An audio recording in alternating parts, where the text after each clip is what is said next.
أعوذ بالله من الشيطان الرجيم.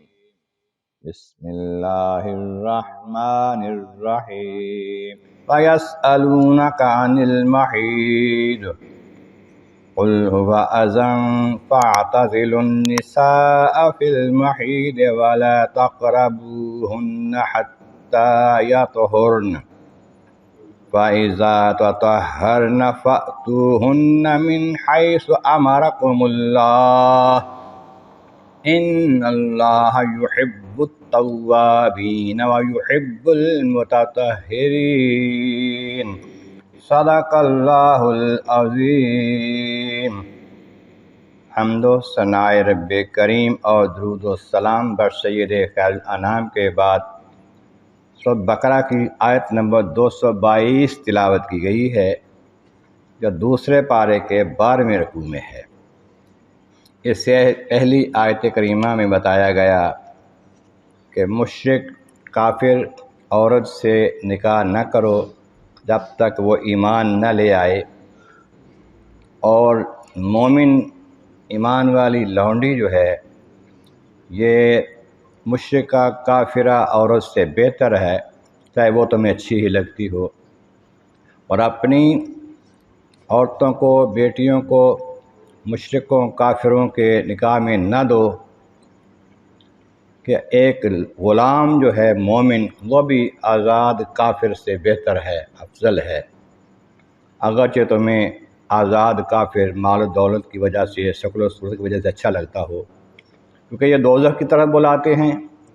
اللہ تبارک و تعالیٰ اپنے مغفرت کے ساتھ اپنے حکم سے جنت کی طرف بلاتا ہے اور واضح کرتا ہے آیتیں تاکہ تم سمجھو۔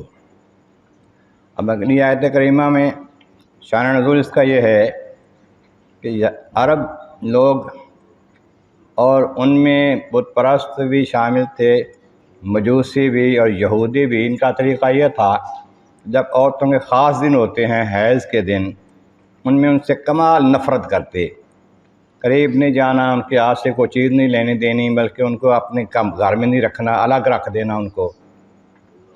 اس کے برعکس جو نصرانی تھے، عیسائی تھے، وہ ان دنوں میں زیادہ صحبت کرتے، زیادہ قرب کرتے، زیادہ محبت کرتے۔ اس سلسلے میں صحابی نے حضور سے پوچھا، اللہ کریم جل شانہ نے آیت نازل فرما دی اور ارشاد فرمایا کہ محبوب آپ سے پوچھتے ہیں حیض کے بارے میں، حیض والی عورت کے ساتھ کیسے سلوک کیا جائے جن دنوں میں حیض ہوتا ہے۔ قل ہو اذن، یہ ناپاکی ہے، تکلیف ہے۔ فاعتزلوا النساء فی المحیض، عورتوں سے الگ رہو حیض کے دنوں میں۔ ولا تقربوہن حتی یطہرن، ان سے صحبت نہ کرو، نزدیکی نہ کرو جب تک وہ پاک نہ ہو جائیں۔ اس کے تفصیل و تشریح میں حضور علیہ السلام کے ارشادات میں آتا ہے کہ صحبت نہیں کرنی، باقی کام ان سے لے سکتے ہو، ہاتھ سے، پاؤں سے، جسم کے باقی اعضاء سے، ناف سے لے کر گھٹنے تک جو حصہ ہے اس سے کوئی کام نہیں لینا۔ تو کھانا پینا ان کے ساتھ جائز ہے، ان کے ساتھ بیٹھنا جائز ہے۔ جس بالخصوص حضور کی ازواج مطہرات سیدہ عائشہ صدیقہ اور دیگر بتاتی ہیں کہ ہم جب حیض سے ہوتی حضور ہمارے ساتھ بیٹھتے، ہمارے ساتھ لیٹتے اور ہمارے ہاتھ سے لیتے دیتے۔ ایک دفعہ یہ بھی بات ہوئی کہ حضور نے کوئی کام کا سیدہ عائشہ صدیقہ کو، آپ نے عرض کیا کہ حضور میں حیض سے ہوں، اور میں حیض تیرے ہاتھ میں تو نہیں ہے نا۔ اس طرح یہ حکم ملا۔ تطہرنا، جب وہ پاک ہو جائیں، یعنی کہ ان کے دن حیض کے ختم ہو جائیں، پاک ہو جائیں، غسل کر لیں، فاتوہن من حیث امرکم اللہ، ان کے پاس آؤ، قربت کرو، صحبت کرو جس جگہ سے اللہ نے حکم دیا ہے۔ معنی یہ کہ اللہ تعالیٰ جل وعلا نے حکم دیا ہے جو آپ صحبت کا مرد عورت کو ایک ہی مقام ہے، وہ عورت کا دوسرے مقام سے کرنے کی بالکل اجازت نہیں ہے، حرام ہے۔ اس پر بعض فقہا نے اس کا جرمانہ بھی لکھا ہے۔ اللہ تبارک و تعالیٰ جل شانہ پسند فرماتا ہے توبہ کرنے والوں کو اور پاک صاف رہنے والوں کو۔ تو یہ پاک صاف رہنا اس میں شامل ہے کہ وہ پاک ہوں تو ان کے ساتھ صحبت کرو، ناپاکی کی حالت میں ان سے الگ رہو، اور جو باقی کام ہے باقی اعضاء سے کام لے سکتے ہو، اس میں کوئی پابندی نہیں ہے۔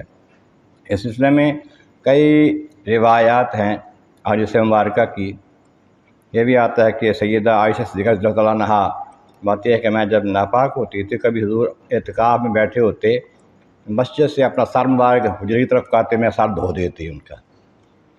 اس طریقے سے یہ بھی فرماتی ہیں کہ کبھی میں ناپاک ہوتی آپ میرے ساتھ ایک ہی چادر میں لیٹے، کبھی ایسا بھی کہا کہ ایک چادر ہمارے اوپر ہوتی، آدھی میرے اوپر آدھی حضور پر، تو آپ اسی میں نماز پڑھ لیتے تھے۔ تو اس طرح پتہ چلا کہ حیض جو ہے اس میں صحبت سے بچنا نہایت ضروری ہے، باقی معاملات میں اس عورت کا ہاتھ کا کھانا پینا باقی کام جو ہے وہ لیے جا سکتے ہیں۔ مزید تفصیل انشاءاللہ اگلی آیت میں اور آئے گی۔ اللہ تبارک و تعالیٰ کی بارگاہ عالم عز مولا کریم محبوب کریم کا صدقہ قرآن کریم کا فہم اور اعمال صالح نصیب فرما۔ وآخر دعوانا ان الحمد للہ رب العالمین۔